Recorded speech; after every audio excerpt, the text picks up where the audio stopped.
안녕하십니까. 3월 25일 화요일 말씀 묵상 함께 시작하겠습니다. 오늘도 주님께서 주시는 그 크신 은혜 가운데서 주님을 느끼시고 주님과 동행하시는 귀한 하루 보내시기를 간절히 기도합니다. 오늘 본문은 마가복음 11장 27절에서부터 33절까지 말씀이고요. 권세의 문제에 대한 이야기가 나오는데 오늘 본문을 통해서 내 삶의 원칙은 무엇인가 한번 생각해 볼 수 있는 시간이 되었으면 좋겠습니다. 그럼 먼저 말씀 보시겠습니다. 그들이 다시 예루살렘에 들어가니라. 예수께서 성전에서 거니실 때 대제사장들과 서기관들과 장로들이 나와 무슨 권위로 이런 일을 하느냐? 누가 이런 일할 권위를 주었느냐? 예수께서 이르시되 나도 한 말을 너희에게 물으리니 대답하라. 그리하면 나도 무슨 권위로 이런 일을 하는지 이르리라. 요한의 세례가 하늘로부터냐 사람으로부터냐? 내게 대답하라. 그들이 서로 의논하여 이르되 만일 하늘로부터라 하면 어찌하여 그를 믿지 아니하였느냐 할 것이니 그러면 사람으로부터라 할까? 하였으나 모든 사람이 요한을 참 선지자로 여기므로 그들이 백성을 두려워하는지라. 이에 예수께 대답하여 이르되 우리가 알지 못하노라. 나도 무슨 권위로 이런 일을 하는지 너희에게 이르지 아니하리라.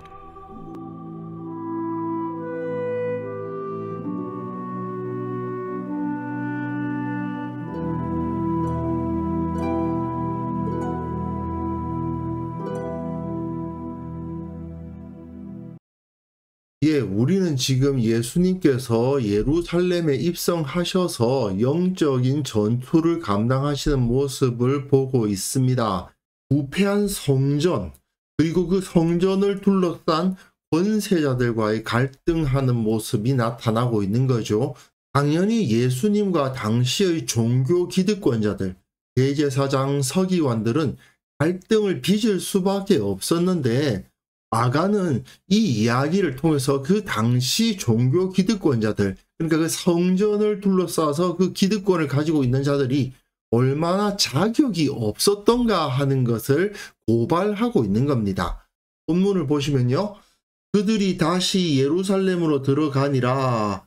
예수님께서 예루살렘에 머물지를 못하시죠. 계속 베다니와 예루살렘을 오가고 계시는데 예수께서 성전에서 거니실 때에 대제사장들과 서기관들과 장로들이 나옵니다. 여기서 예수님께서 예루살렘에 입성하신 후에 얼마나 시간이 지났는가를 한번 생각해 볼 필요가 있습니다. 예루살렘 입성을 첫째 날이라고 생각하고요. 그리고 둘째 날에는 성전 청결을 하시죠. 셋째 날에는 무화과 나무가 마른 것을 제자들이 발견했습니다. 어제 본문이죠. 무화과 나무가 말랐어요. 그러면 오늘 본문은 넷째 날인 겁니다. 그런데 이전까지는 대제사장과 서기관들이 예수님을 죽이려고 하는 모의를 한 것은 사실이지만 직접 대면한 적은 없었어요. 그러니까 처음에는 예수님을 상대해 주지도 않았던 겁니다. 그러나 이제 넷째 날이 되어서야 예수님께서 계속 성전에 오셔서 그 성전에서 사역을 하시니까 사람들을 가르치시고 사람들에게 참된 하나님의 나라에 대해서 선포를 하시니까 나서지 않을 수가 없는 거죠. 그래서 이들이 나와서 이르되 무슨 권위로 이런 일을 하느냐? 누가 이런 일을 할 권위를 주었느냐라고 말을 합니다. 한마디로 말해서 네가 뭔데 이러느냐 이거죠. 도대체 네가 뭐길래 성전에 와서 이렇게 말씀을 전하고 하나님의 나라를 선포하고 하느냐? 이렇게 질문을 하는 겁니다. 한마디로 예수님을 완전히 무시하는 거죠. 그 이전까지는 예수님을 상대조차 하지 않다가 이제서야 예수님을 상대하기 시작한 겁니다. 그만큼 예수님을 무시하고 있었다는 것을 볼 수 있죠. 이에 예수님께서는 나도 한 말을 너에게 물으리니 대답하라. 그리하면 나도 무슨 권위로 이런 일을 하는지 이르리라. 예수님은 이에 대해서 다른 질문을 사용해서 대답을 하고 계신 겁니다. 그러면서 요한의 세례가 하늘로부터냐 사람으로부터냐 내게 대답하라. 세례 요한이 수많은 사람들을 이끌고 세례를 베풀고 수많은 사람들에게 영적인 권위를 나타냈는데 그 권위는 도대체 하늘로 하나님으로부터 주어진 권위냐 아니면 사람으로부터냐, 하나님으로부터 나오지 않은 영적이지 않은 권위냐, 이러한 질문을 하신 거죠. 사실 대제사장과 서기관들은 세례 요한에게 네가 뭔데 이런 활동하느냐 이렇게 물어보지 않았던 사람들입니다. 왜냐? 자기들을 위협하지 않았거든요. 사실은 누가복음을 살펴보면 세례 요한 자체가 대사장 출신이기도 하고 그러다 보니 자기들과 가까운 사람 출신이니까 그것에 대해서 굳이 언급을 하지 않았던 겁니다. 세례 요한이 또 저 유다에서 회개의 세례를 베풀건 말건 성전으로 몰려오는 순례객들의 숫자는 변함이 없었고요. 그들이 성전에 내놓고 가는 헌물에는 아무런 손해가 없었던 거죠. 그러니까 굳이 세례 요한을 건드릴 필요가 없는 겁니다. 세례 요한이 성전에 쳐들어와서 이 채찍을 휘두르면서 다 내쫓는 이런 행동을 한 것도 아니고 그러니 자기들과는 아무 상관도 없어요. 이들 종교 지도자들의 관심은 오직 자기들에게 들어오는 수입에만 관심이 있는 거예요.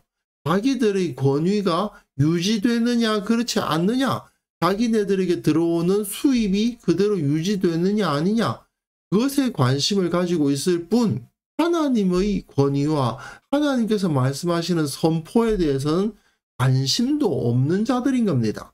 그냥 이 성전만 붙들고 있으면 사람들이 몰려와서 성전 세를 내고 헌물을 바칠 때 저 바깥에 있는 뜰에서 있는 헌물을 사서 바칠 거고 그 헌물을 파는 장사아치들로부터 상납을 받을 거니까 자기네들은 배부르고 등 따스분 거잖아요. 그러니 이것이 과연 하나님의 말씀이냐 아니냐에 대해서 검증을 할 필요성도 못 느끼고 있었던 겁니다. 그야말로 직무유기죠. 만약에 이 사람들이 유대인들의 영적 지도자로서의 역할을 온전히 감당하기를 원했다면 당연히 세례 요한의 선포가 하나님의 말씀에 합당한 것인가 아닌 것인가, 저 활동이 이단인가 아닌가 등등은 점검을 해야 되는 게 맞지 않습니까?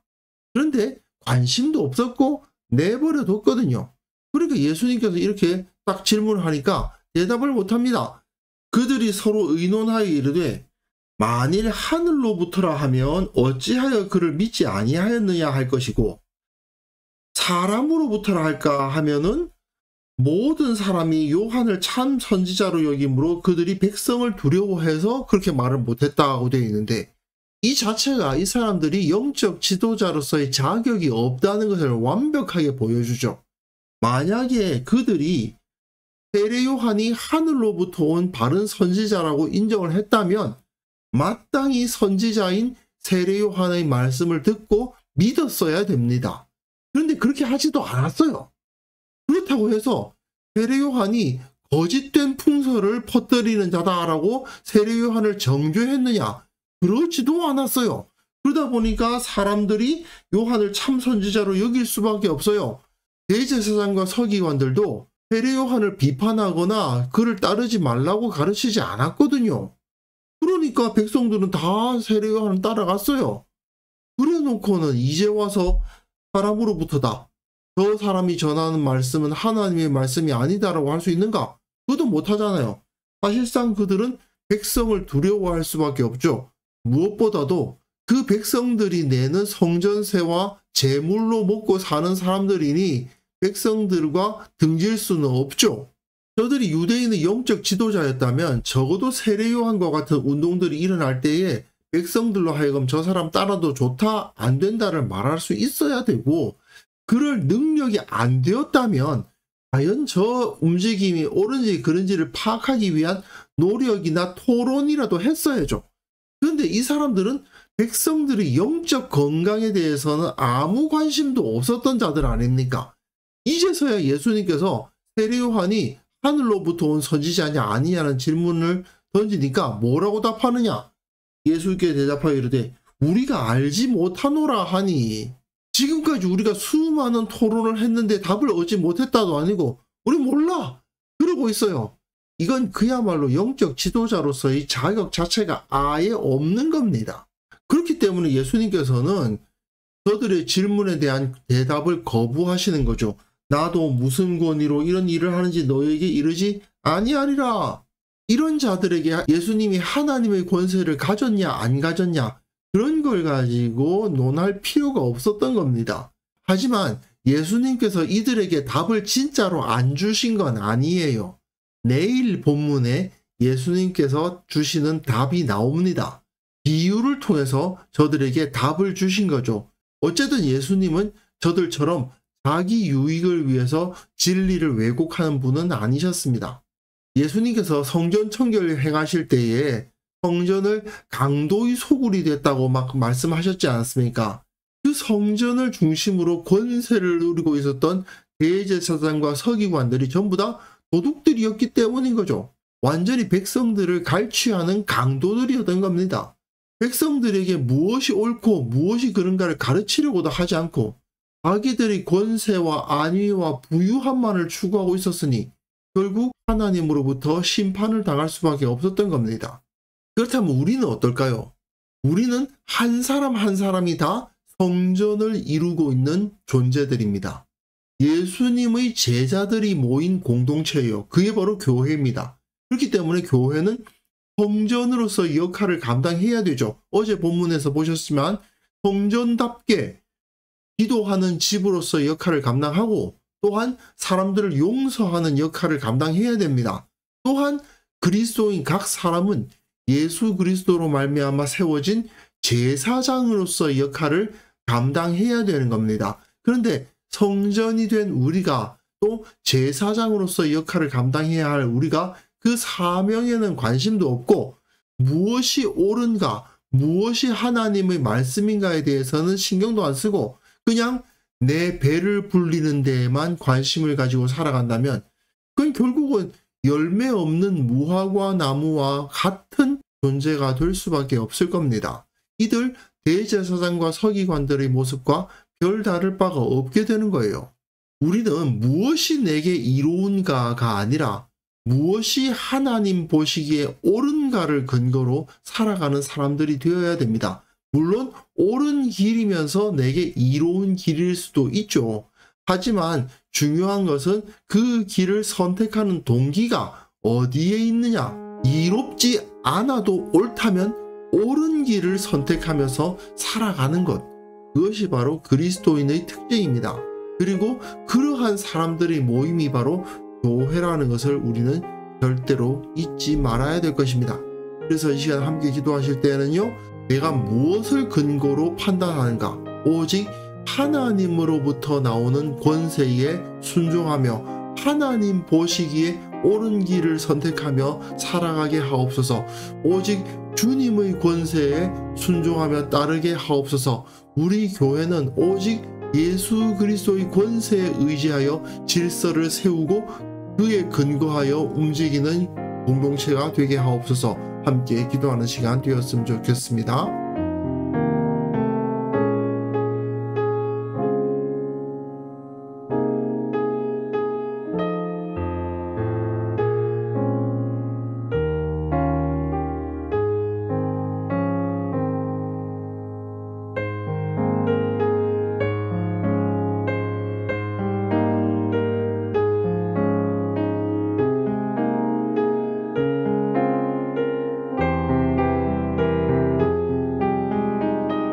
하나님 아버지, 오직 주님의 권세에 근거하여 살아가는 자가 되게 하시고 오직 주님 보시기에 옳은 길을 걸어가는 자가 되게 하여 주옵소서.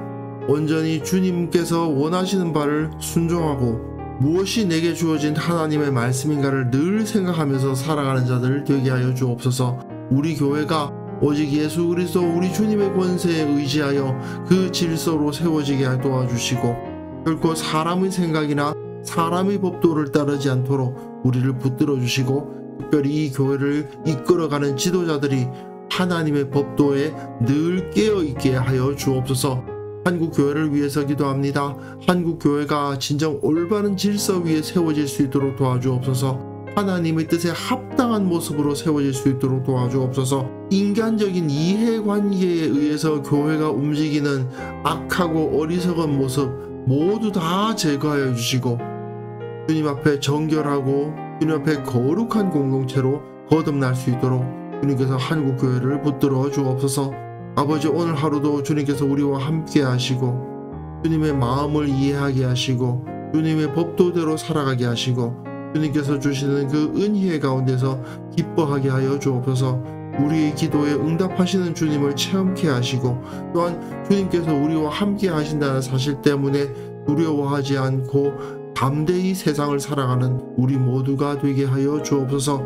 감사할 거리들이 넘쳐나는 하루 되게 하여 주시고 주님께서 나를 인도하신다는 사실 때문에 늘 기뻐하며 주님을 찬송하는 하루가 되게 하여 주옵소서. 감사드리옵고 예수님의 이름으로 기도합니다. 아멘.